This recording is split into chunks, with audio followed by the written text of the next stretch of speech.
আমরা ভেবেছিলাম যে 5 তারিখের পূর্বে আমরা জুলুম অত্যাচার নিপীড়নের মধ্যে ছিলাম, একটা অভ্যুত্থান হয়েছে, আমরা নতুন একটি বাংলাদেশ পেয়ে সমস্ত অপকর্ম কবর রচনা করে সবাই মিলেমিশে থাকবো। কিন্তু অত্যন্ত দুঃখজনক হলেও সত্য, 5 তারিখ চলে গিয়েছে, অভ্যুত্থান হয়েছে, আমাদের মধ্যের অনেকেরই সেই চরিত্রটা আমরা পরিবর্তন করতে পারি।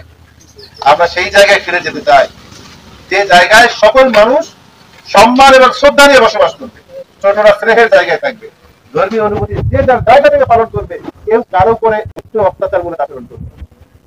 আমরা সেই সমাজ করতে চাই, জামাত ইসলামের অঙ্গীকার তাই সমাজের সবাই যে এই সমাজের সাধারণ ধর্মাবলম্বী ভাইরা আছে তারা সবসময় নিরাপত্তা দিয়ে চিন্তা করে।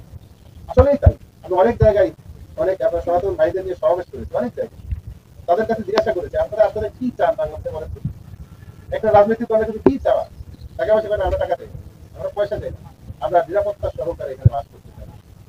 আমি অর্ডার করছি জামাত ইসলামের একজন নেতা হয়ে, জামাত ইসলাম যদি এই সমাজের সেবক হতে চায়, আপনার বলতে পারেন ক্ষমতায় যেতে চায়, আমাদের আমিরের জামাত বলেছে জামাত ইসলামী ক্ষমতায় যেতে চায় না, ক্ষমতায় গেলে মানুষ উদ্যোগ করে প্রভুত্ব পায়, ক্ষমতায় গেলে অন্যকে ঠেসে দেওয়ার সুযোগ পায়, ক্ষমতায় গেলে মানুষ অন্যজনকে দায় চিন্তা করতে পারে।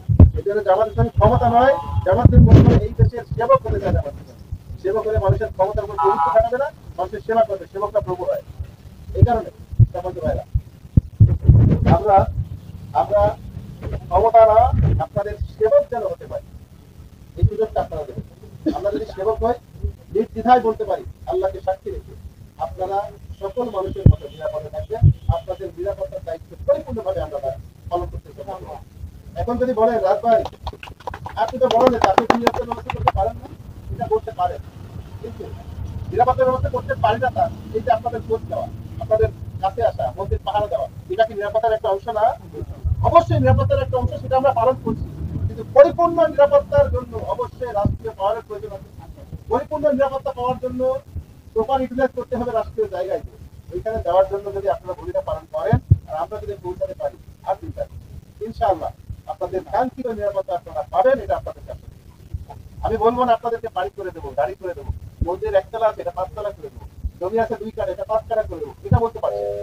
এটা সময়ের চাহিদা অনুযায়ী রাষ্ট্রীয়ভাবে যতটুকু সহযোগিতা পাওয়ার অবশ্যই সেটা করবো। তবে নিরাপত্তার বিষয়টা সিরিয়াসলি দেখা হবে, আপনারা যেন নিরাপত্তার সাথে সম্মান নিয়ে শান্তি নিয়ে বসবাস করতে পারেন, এই ব্যবস্থা আমরা করবো। আপনারা ভালো থাকবেন, আমাদের জন্য আপনারা আশীর্বাদ করবেন, আমরা আপনারা মিলে যেন সুন্দর একটা সমাজ গঠন করতে পারি, যে সমাজে কোনো বৈষম্য থাকে না আমাদের মধ্যে।